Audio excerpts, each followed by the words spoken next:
ఏ team? Karthik, Avinash, Jyoshna, Manikarthik, Yashwanth, Vikranth, Swapna, Hardik. Team B captain Pavulu, Swati, Pranay, Teja, Manish, Sampath, Naveen, Hemalatha, Yashwanth, Arya. Team C Bhargav captain, Abhilash, Dinesh, Pavan, Jyothi, Takshak, Shashank, Nagarjuna, Satyanand, Tanush. Team D Rishita captain, Harsha, Bala, Nikhil, Lali, Bhavya, Balaji, Yashwanth, Poorvi, Sam.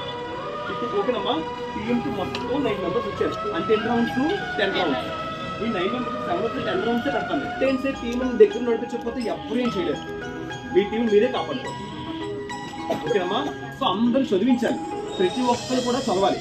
ఈ countries and Capitals వస్తే మీకు ఎంత use అవుతుందో, నార్మల్ యూస్ కాదు, జనరల్ నాలెడ్జ్ అనేది మీరు లైఫ్ లాంగ్ యూస్ అవుతుంది.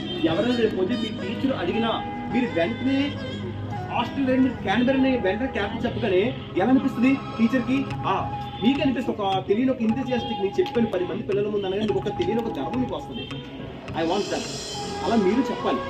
అలా చెప్పాలంటే ఇలాంటి క్విజ్ కాంపిటీషన్స్ పెడితే మీరున్న నాలెడ్జ్ అంతా బయటకు వస్తుంది. అర్థమవుతుంది. కెప్టెన్స్ రౌండ్స్ ఎలా తెలుసా? మిమ్మల్ని tell any 5 countries with Capitals అంటాను. మీరు చెప్పాలి 5 కంట్రీస్ చెప్పాలి. అలా కూడా రెడీగా ఉండాలి. మీరు ఎలా రావాలి? మీకు పర్ఫెక్ట్ గా ఎవరి డ్రీమ్ వచ్చేయాలి. అంత ఇంపార్టెంట్ కంట్రీస్ విత్ క్యాపిటల్స్.